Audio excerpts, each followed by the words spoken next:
Gledajte U tuđoj avliji s Osmanom Džihom.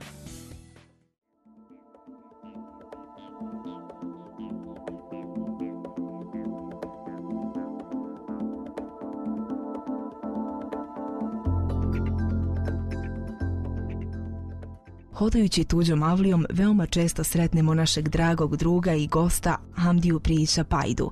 Hamdija, čovjek koji sa ponosom ističe da je iz malog mjesta Paljike, nedaleko od Prozora. U Njemačku je došao prije 40 godina. Svako malo iskoristi priliku da nam ispriča neku od svojih anegdota i iskustava stečenih svojim dugim boravkom u tuđoj avliji. Ovu emisiju smo iskoristili da neke od tih priča podijelimo i sa vama.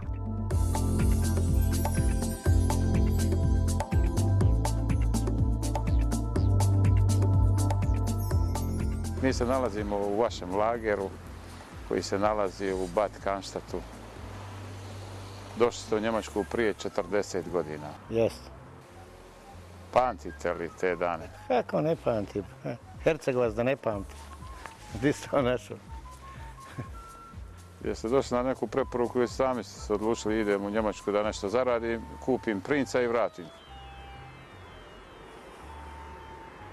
Trebao se jedan posao dobiti u Prozoru, ali pošto je to jedan rođak naš bio šef od te firme Elektro Prozor, nije mogu uzeti valjda mite od mojih roditelja, pa je dao mom Pajdi taj posao, jer s njegovim ocom nije bio ništa.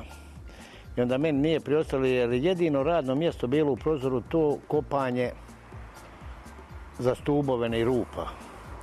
I onda je baba rekao, sine, imaš rođake u Njemačku, aj ti za Njemačku, pa vidi tamo, hoće li biti toga. Tako da sam ja krenuo za Njemačku i došao ovdje u Stuttgart. Onda sam radio na baušteli. Je li teško bilo tada da dođe do posla? Ne, nije bilo teško. Pošao sam sa jednom malom satnicom sa 4 ojera, 4 marke i 30 feniga. Ali smo mi radili, razumiješ, mi smo volili raditi, pa smo radili mi po 10 i po 12 sati i svaku subotu. Mi smo više, jer prekovremene sate nam šef isplaćivao na crno. Pa smo više zarađivali na crno nego na papir. Je li šef bio naš čovjek? Ne, Njemac.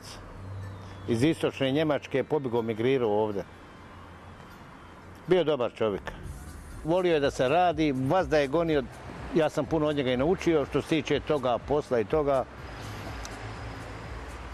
Ja sam radio kod njega dugo godina, pa sam doveo moje rođake, tude puno mojih rođaka u tu firmu, pa sam onda odšao normalno u vojsku, pa se vratio iz vojske opet kod njega. Hamdija je jednom prilikom bio protjeran iz Njemačke. Kao i o svemu, on i o tome priča otvoreno.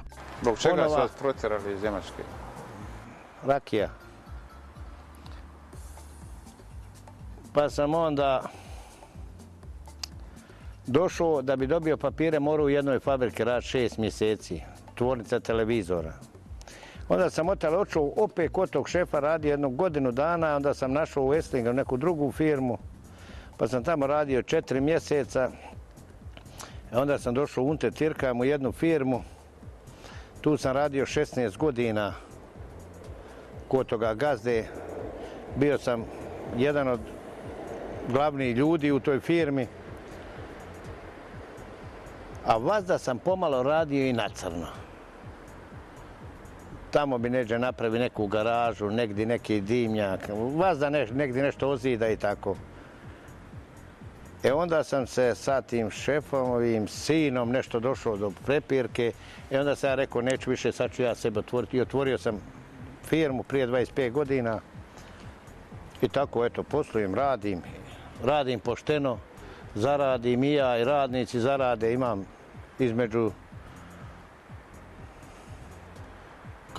između 10 i 18, 19 radnika, a preko 20 nisam prilazio jer je drugčiji zakoni su, onda imaju pravo Betriebs rast otvoriti, šta ja znam, sindikat i to, pa ne bi nikad preko 20 ni prilazio. A imao bi posla. Zato rade subunternemerske firme i tako, druge firme rade za mene i tako. Imam dobru suradnju sa više arhitekta, sa više ljudi. Svi su sa mnom dobri. dobar ja sa njima. Njemačko tržište rada je veliko, ali je velika i konkurencija mnogobrojnih firmi koje su se otvorile ujedinjenjem europskih zemalja u Uniju. Bez obzira na to, Hamdija nikada nije imao krize u poslu. U daljnjem razgovoru sa njim otkrio nam je neki od načina zbog kojih on uspješno posluje. Nema krize u ovom poslu? Imaju ljudi, ali nema ja nemam. Ja nemam krize. Ja vas da imam nešto, ali ja i sve puno stvari radim, jer ja radim i krove, kose, i ravne krove, i fasade, i rigips, i zidamo zidove, radimo asfalt, radimo one kocke po dvorištima i takve stvari, sve radimo. Znači, vas da negdje nešto najemo. A ima 30 arhitekta za koje radim, ali imam 5 s kojima surađivam i koje ja isto zovem Pajdom i ne zovem ih drugčije, već Pajdo i tako. Rećemo, onda za ortopeda moga radim za njega, njegova kompanjona radim za njega. Doju oni tu kod mene, ja napravim grill, ispečem janje, oni doju kod mene, budu sa ženama, sa djecom i tako.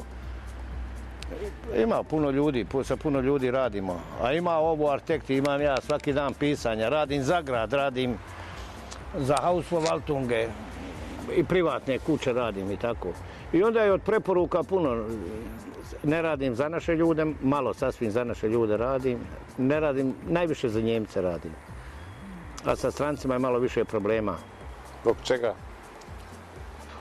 Kad mu rekneš da je neki posao od 2000, kaže ja to u Bosni napravim za 500, pa ajde u Bosnu pa pravi, brate, nemoj u Njemačku raditi.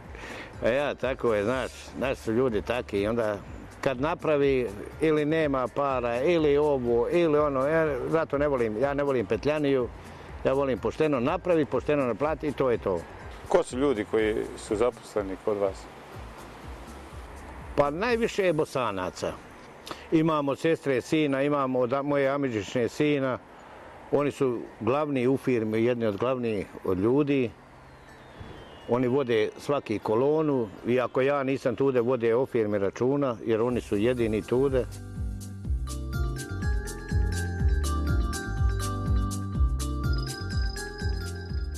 Senad Krinić je zaposlen preko 20 godina u firmi HAM. Kako je raditi u firmi HAM? Dobro, fino. Vaša pozicija, radno mjesto u kojem radite? Ja sam kapo određeni poslovođa na Baušta. Kako izgleda jedan radni dan u firmi HAM?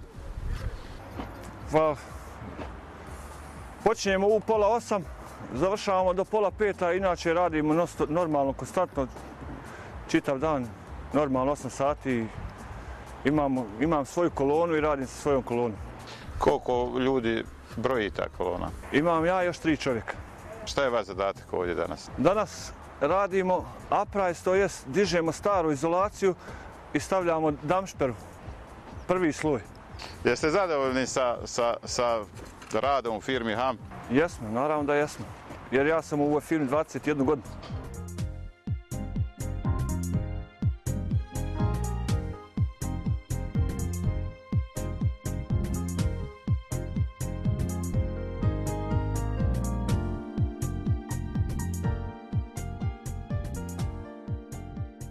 Mi se nalazimo na jednom objektu što mi sad normalno saniramo. Ovo je zgrada od Arbeitsamta, kako se na naški kaže, birov rada, jel? Ko što vidite, mi ovdje metnuli smo skelu radi sigurnosti ljudi, dižemo staru izolaciju, postavljamo novu. Kad se ovo završi, onda dolazi zemlja gore i sijat će se specijalna trava. Na njemačkom se zove begrinte dah, na našem zeleni krov. Gledajte U tuđoj avliji s Osmanom Džihom. Je li teško doći do ovakvog posla? Kod grada, ovo pripada gradu, kod grada malo koji ljudi rade provjereni ljudi, jer grad traži, prvo radi da se morate imati reference, najmanje 4-5 referenci gdje ste nešto slično radili Ali ne samo da vi napišete njima te reference, kažeš radio sam u Berlinu, radio sam ovdje. Mora imenom i prezimenom. I mora postojati telefon kod koga se oni mogu obratiti, da upitaju kako je to napravljeno. To je broj 1. Broj 2 je, mora biti porez plaćen. Moraš donijeti od financanta njemačkog, moraš donijeti da si platio porez. Moraš donijeti od Berufsgenossenschaft isto da si platio Berufsgenossenschaft. I onda moraš donijeti od Krankenkasse da si Krankenkasu platio. Ako te 3 stvari, u stvari te 4 stvari, ako nemaš, ne možeš dobiti posla, moraš biti upola jeftiniji, ne možeš posla dobiti. Ich gut, ich habe bei Firma Ham so seit wann mein Chef angefangen hat Firma, seit so 25 Jahre ich bin da, vom ersten bis heute ich Frieden mit meinem Chef, so wie Familie schaffen wir, haben wir keinen Stress, haben wir nicht so Probleme. So 25 Jahre habe ich nie was Probleme bekommen, wenn ich was will von meinem Chef haben. Sofort wie Familie kriegen auch alles. Mit Arbeit ist schon sowieso Frieden, wie meine Arbeit ist, wie meine Firma ist. Ich denke nicht, ich bin auf bosnische Firma. Ich denke so, wie meine Firma ist, so schaffen ich weiter. So wie Familie Firma ist. Avdije Šamsudin nakon 12 godina se vratio iz Kanade u Njemačku i zaposlio se u firmi Ham. Kako je raditi kompanije Ham? Pa ja sam tu 2 dana i dobro je. Hamdiju sam upoznao preko nekih prijatelja i punca i rekli su svi da je firma dobra, jaka, stabilna. Živjeli ste u Kanadi 12 godina? U Americi sam ja živio. U Americi? Ja. Kako je bilo živjeti u Americi? Pa dobro bilo, tu smo se vratili familiji, bliže mi je familija i tako da djeca su mi još mala pa smo odlučili da se vratimo vam i tako. Anel Rožić u firmi Ham došao iz Slovenije. Jeste. Prije godinu dana. Prije godinu dana. Jeste zadovoljni sa životom u Njemačkoj? Zadovoljni, sad za sada zadovoljni. Kako je došlo do saradnje između firme Ham i vas? Preko rodbine. Znači na preporuku? Ja. Jeste prije radili ovaj posao? Nisam taj posao, nisam radio, ali sam zadovoljan. Kako ste naučili? Pa preko radnih kolega i preko šefa. Kako izgleda jedan radni dan u firmi Ham? Super. Ja sam zadovoljan. Radim. Nadam se da je šef zadovoljan sa mnom. Je li prvi put izvodite radove u Balingenu? Jeste još neke objekte radili? Objekat sam radio ovaj preko puta što se vidi tamo onaj krug. To smo radili komplet prošle godine. A radio sam u Tübingenu, ja imam ugovor sa svim arbajsantima u Baden-Württembergu, znači godišnji ugovor. I onda što oni rade, ja sam tu, manje više sam tu. Koliko dugo imate saradnju sa arbajsatom u Baden-Württembergu? 7 godina zadnji. Prije sam bio sa poštom, pošto je se pošta raskopala, u Njemačkoj nema više svojih nekretnina, nema imobilija, nema zgrada, onda sam prešao kod Arbajsante, radim sad sa Arbajsantom. I dalje radimo privatne naše poslove, privatne kuće, sa Hausverwaltungima i tako. Ovakav poslovni uspjeh bi dobro došao i u Bosni i Hercegovini, ali Hamdija više nije spreman da se trudi oko pokušaja da pokrene firmu u svojoj domovini. Objasnio nam je i zašto. Jeste razmišljali možda jednog dana da otvorite ovakvu firmu građevinsku u Bosni i Hercegovini? Ne. Jesam prije, ali ne sad ovo ne mere.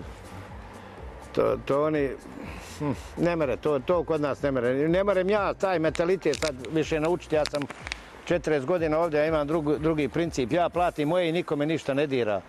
Doli vas da ti neko nešto traži, daj ovaj papir tražiti, daj onaj papir tražiti, doji danas, doji sutra, doji pristra.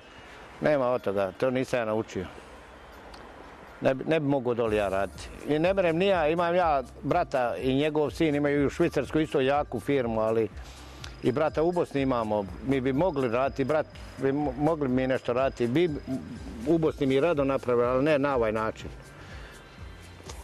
Nisi zaštićen ni od koga, nema nigdje ništa. To priko noći čujem ljudi doju, odnilo im griš, skinulo griš s kuće i odnilo ga, bogati. I gazda kuće ko ne zna ko je ga odnio. Pa čujte, to... ili što se dešava, poskidaju oluke, ti napraviš oluke danas i nije ti gazda primio, sutra doješ, nema oluka, ti moraš ponovo metiti, a ona i na otpad prodao, a kažu na otpadu kada nese moraš ličnu kartu pokazati kako ti prodao onda. A poskidaju ljudima, odneseš sve, pa ne mereš tako, ja ne mogu dole raditi. Ja mislim se nekad vratiti dole, ali ne raditi dole. Da uživate? Pa ja malo na Paljikama gore. Malo na Paljikama bi gore uživo. Sad planiramo gore na Babovini da napravimo kuću. Jednu zajedničku veliku kuću gdje moramo svi se tu sastajati da se tu sastajemo. A inače ja se vraćam u Prozor. Braća i sestre su mi u Bugojnu kao izbjeglice bili gori pa su onda i ostali gori. Imamo i gore kuću, ali ja gore neću. Bugojn nije za mene. Ja sam iz toplih krajeva, Hercegovina, dole. Ipak je Prozor. Hamdija prati situaciju u Bosni i Hercegovini, ali kako kaže, sve manje i manje jer gubi živce zbog komplikovanosti sistema samog državnog i društvenog uređenja u njegovoj rodnoj domovini. On sam ima nekoliko prijedloga kojima bi, da je u mogućnosti, pomogao boljem razvoju situacije u Bosni i Hercegovini. Pratite li situaciju u Bosni i Hercegovini? Pratim pomalo, ali me živcira, puno me živcira. To bi se moglo vrlo jednostavnije i bolje napraviti. Umjesto da plaše jedni druge, trebali bi davati jedni drugima posao ili davati ljudima posao da se radi. I samo s radom mogu oni napraviti. A mi imamo u Bosni posla koliko god ko hoće posla ima. Šta biste vi promijenili? Hej ti Boga, koliko bi ja promijenio. Promijenio bi prvo što bi ja napravio. Ja bi ministrima svima skinuo platu na 500 maraka, a dao milicionerima 3000. Da milicioner ne uzima mito, jer on kad ima 3000, on neće rizikovati svoju platu za 50 maraka od nekoga ili 20 maraka od nekoga. Pa kad Hamdija Prijić natera svog Mercedesa 80 ili 150, a ono dozvoljeno 80, pa bit će mu kazna 1500 u Austriji ili Njemačkoj, pa će on nju platiti, pa će budžet se policije puniti, a neće više Hamdiji poslano. Ja znam unaprijed ovdje kad vozim doli. Izvadim 50 maraka da sam vozio 300, nema veze koliko je. 50 maraka milicioneru ja ovdje dalje, neće ni gledati papira. To ja bi miliciju zaštitio. Ja bi zaštitio i dao im zakon kao što u Njemačkoj imaju zakon. Čuj Boga ti, u Sarajevu gledam suđenje i ne smije sudija da sudi. Pa gdje to ima, u kojoj to zemlji ima, to nema nigdje. A Bosna je, mislim, Evropa i Bosna ima inteligentan narod. Samo što nemaju zakona, oni treba zakon dati. Jer čuješ, u nas se ljudi, ako imaš prijatelja, moraš i čovjeka ubiti i ne odgovaraš. A to nije to. Ja ne bi dao moj rođeni brat ako je napravio grešku, ja bi ga nek se sudi. I tako bi to napravio. A ne, on tamo, pričaju tamo, vamo, gledaj, 70 mu godina. On je profesor na fakultetu, on je u jednoj stranki i on je još u parlamentu tamo sidi i svagdje kasira umjesto da pusti 3 mlada čovjeka da rade taj posao. Ne bi mu ja dao, 65 je, aj u penziju gospodine, ti ne mreš više misliti, ne mreš ovdje, šta hoćeš ti više? Možda su sposobni. Ma nema, sposoban je za uzeti pare. Recimo, u nas se puno to priča, ljudi mažnjavaju, kradu, to se radi svagdje. Ali oni uzimaju na ovaj način. Recimo, šta bi još uveo? U Njemačkoj je to uvedeno, stranka nije prišla toliko, nema nikakve od države para. A ako je stranka uzela, napravili to, uzeo se i obećao si ljudima da ćeš i zaposliti, da ćeš ovo ono napraviti. Nisi u roku godinu dana napravio, tvoja se stranka uništava i nema više te stranke. Pa lažete ljudima, pa to je, čuj, gdje će on lagati? On priča tamo, on će napraviti ovo, napravit će ovo, onoj sirotinji i tome narodu našeme. A zna narod, kad on pokaže ček imam 20 milijardi i ja ću to napraviti, ja znam šta se mora za 20 milijardi napraviti, onda mu ja mogu vjerovati. A drugčije, šta ću ja tamo otići sad ljudima? Kad se raz završio, meni vikali da budem, pošto sam ja malo u Bosnu pomagao, kad je to bilo i pomagao koliko sam mogao, ja i bio sam predsjednik Prozorana u Njemačkoj i kažu meni da ja budem predsjednik opštine Prozora, tamo dijela što muslimani drže. Kaže, ja neću. Kaže, pa što neš ovdje, to je, pa šta ću ja toli?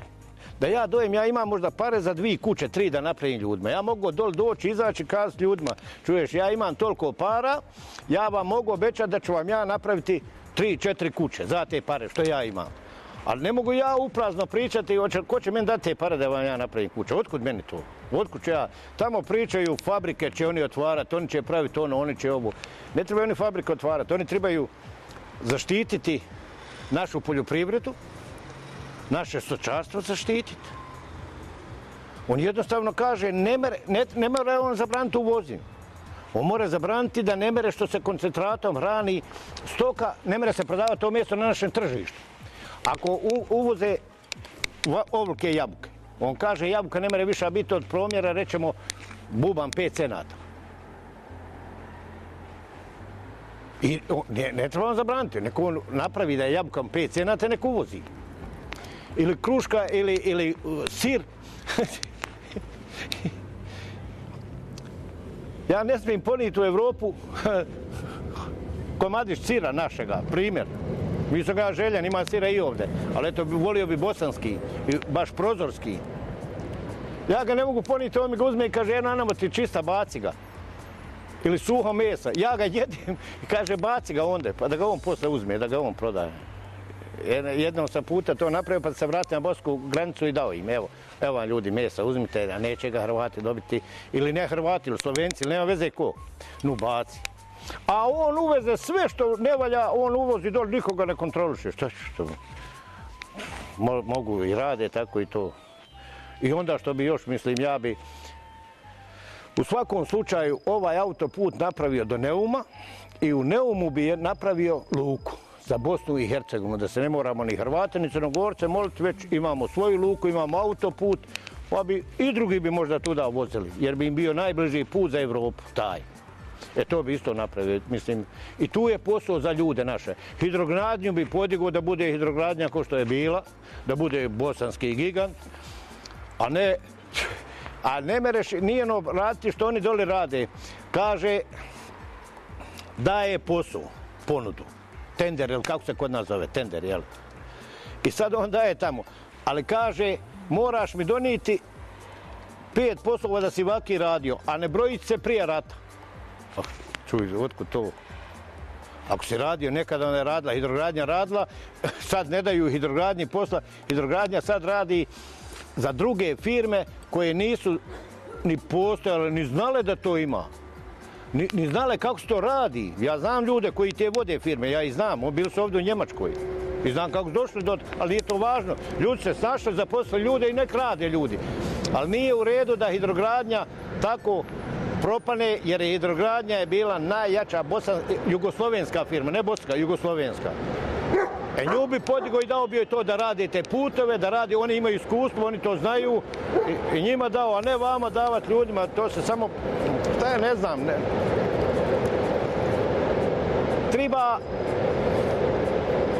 Trebalo bi čovjeka, ja volim pare, ali ne volim tuje pare. Ja volim moje pare i volim zaraditi pare. Ali ne volim ja pare da meni neko dadne ovako pare, da ovo. Nek ljudi rade, nek zarade. Trebao bi doli pošten čovjek da bude koji neće, koga ne mere niko podmititi. To bi trebao čovjek taki biti. Rećemo, ovu Merkel u Njemačkoj ne mereš podmititi. Ona ima sve, ne treba joj ništa, ona samo hoće ime. Taki bi čovjek trebao u Bosni da bude koji hoće ime. Ali taki je, ima možda taki ljudi, ali ne mogu doći do izražaja. I puštao bi mladi narod. Taj naš narod studira. Što onda gone ljude na te studije? Što će? Što će na studijama? Koliko može dijaspora pomoći promjeni? Ne mere dijaspora ništa pomoći jer oni se boje dijaspore doli. Jer oni se boje dijaspore, oni ništa ne organiziraju za izbore kad je dijaspora. Oni ništa nigdje nije što ja poštom njemu šaljem doli da glasam, otkud to? Pa onda, jesi li ti taj, pa imam bosanski paš, ja sam bosanac, ja piše Paljike, Prozor, pa znači ja sam s Paljika Prozora, imam pravo glasat. Kome ću se ja upisivati? Što ću se upisivati? Imam, prijavljen sam u Prozoru, provjeri ako ne vriješ. Kad su bili oni izbori doli, ja doli došao, pita me cura, ono se moralo upisivati. Ja sam išao od toga da vidim baš šta je to. Došla cura tu, komšinka neka to piše po našoj toj ulici.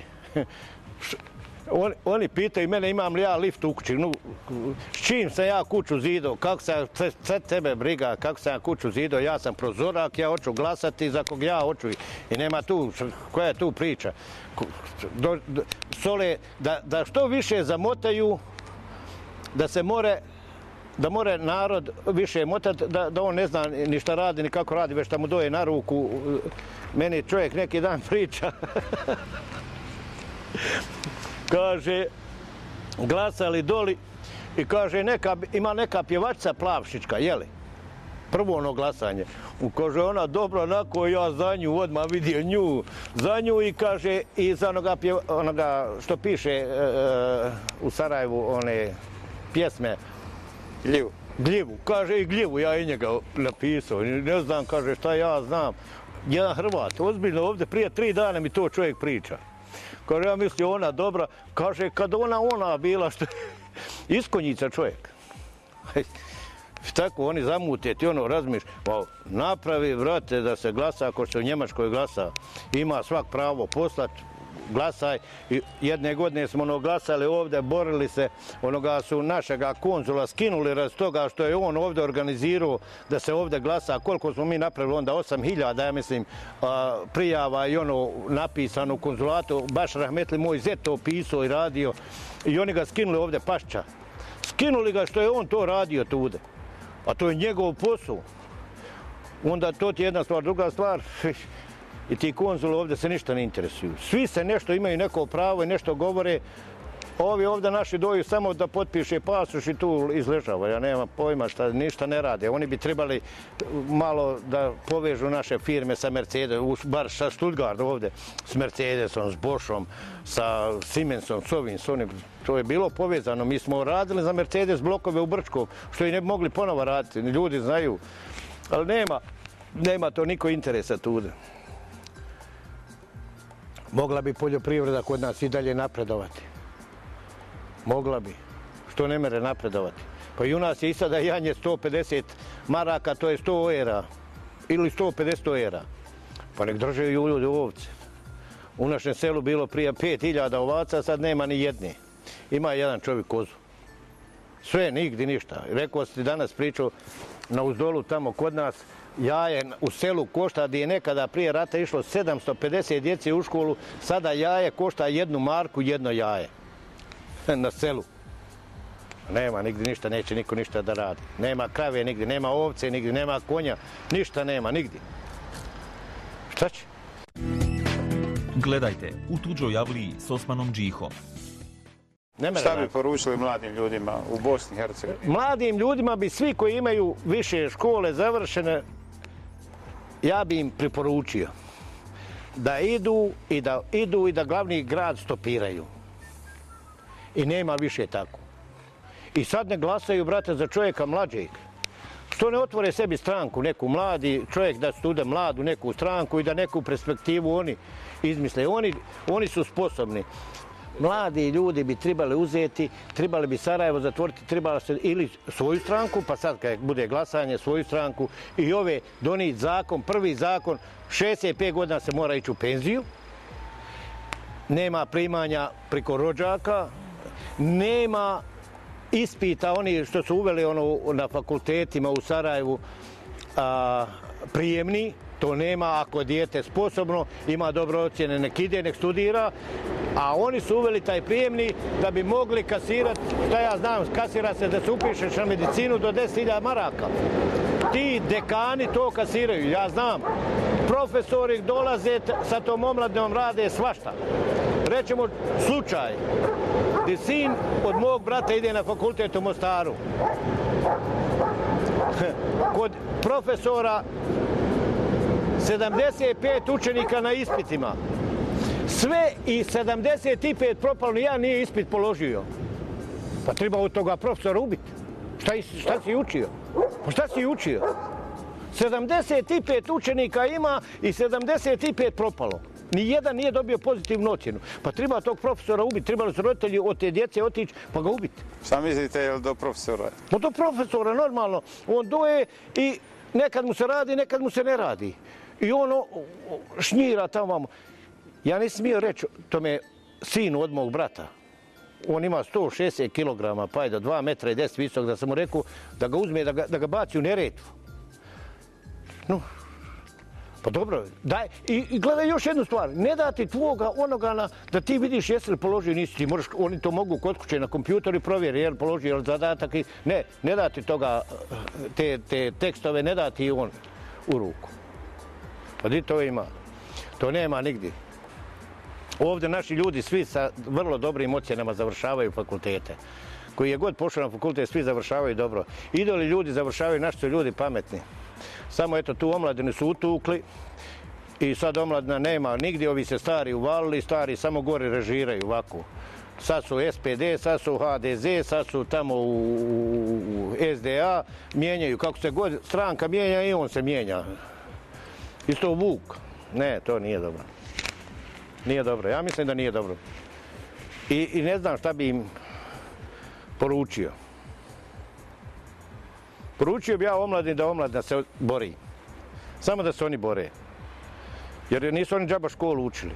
A ni njihovi roditelji nisu džaba investicije u njega davali. Oni bi se trebali boriti.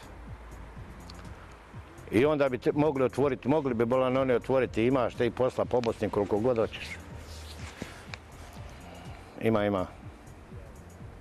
Kako mogu u Berlinu, Štokholmu? Ma mogu svagdje. Kako sam se ja ovdje snašao? Niste ništa imali kad? Pa ništa, šta sam imao? Napravio doli sve što sam pare zaradio prije rata, napravio doli kuću, pomagao familiju, jednu napravio drugu kuću, pomagao njima doli vazda i ja bio momak ovdje, trošio i tako. Pa sam opet sve napravio i sve i nepismen još. A šta misliš za ove naše ljude sada doli, govore naš jezik, znaju na kompjutoru, znaju na internet, znaju kud god hoće zna. On ima vezu sa cijelim, evo pa odaš, svi naši ljudi su ovdje snašli. Sve jedan, ima naši sada u Njemačkoj ima, najmanje ima 700-800 firma bosanskih, što ja znam, fini firma. Ima možda i 2003 firmi, ali fini firma, da su pošteni ljudi, da pošteno rade, da pošteno... Ali Bosna je zaboravila. Pa Bosna zaboravila, normalno, Bosna neće sa nama da kontaktira. Mi nismo nikad nikoga ovdje imali. Kod Hrvata dolazi, kod Srba dolazi ovo. Mi nemamo ništa, nikoga ovdje, nikoga zastupnika, ništa. I ako ima neki zastupnik, sve bi tili naši oddali da on radi o svom trošku i ovo ono, nema ništa od toga, neće niko o svom trošku raditi ništa. Da bi neko... Jer čuješ, ako je jedan ministar zaradio 20.000 maraka platu, dadne mu 20.000 maraka platu, ali je morao zato zaraditi 200 miliona ili 300 miliona za državu. Ali ne, on kasira paru, 20.000 uzima platu, a ne radi ništa.